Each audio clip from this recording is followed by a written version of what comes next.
When trying to understand the duty of care, which a licensed establishment owes to a patron, one must firstly ask, to what extent do licensees need to protect patrons from potential harm?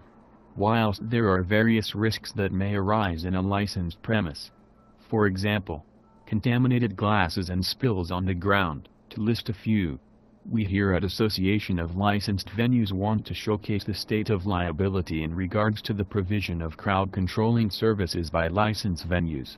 When talking about this specific role of licensed venues, through the lens of the tort of negligence, there are hypothetically 3 different possible duties of care owed to the patrons. Those duties being: 1.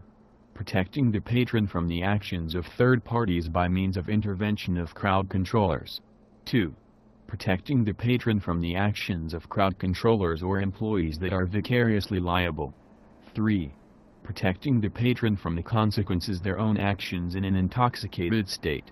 With that being said, our focus in this presentation is to highlight the first and second type of duties, as the third is seen by the courts to be an issue of personal responsibility. This is because the courts on various occasions have highlighted that, outside exceptional cases, licensees do not owe a general duty of care to customers to monitor them and protect them from the consequences of alcohol consumption. Quite often in these cases, where it is seen to be the injured party's own fault for the intoxicated-related injury, the courts are quite willing to discharge the licensee of liability and negligence. Furthermore, Section 46(1) of the CL explicitly states that a person is not owed a duty of care merely because the person is intoxicated. Nor does intoxication otherwise affect the standard of care owed to the person. The first and second types of duties previously listed can be understood in 2 different ways.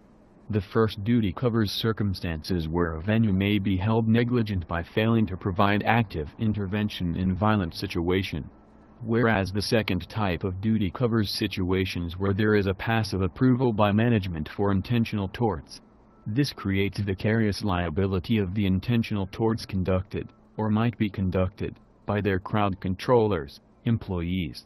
As these duties relate directly to the provision of security, it would be prudent to firstly examine the legislative requirements imposed on licensed venues in relation to crowd controllers.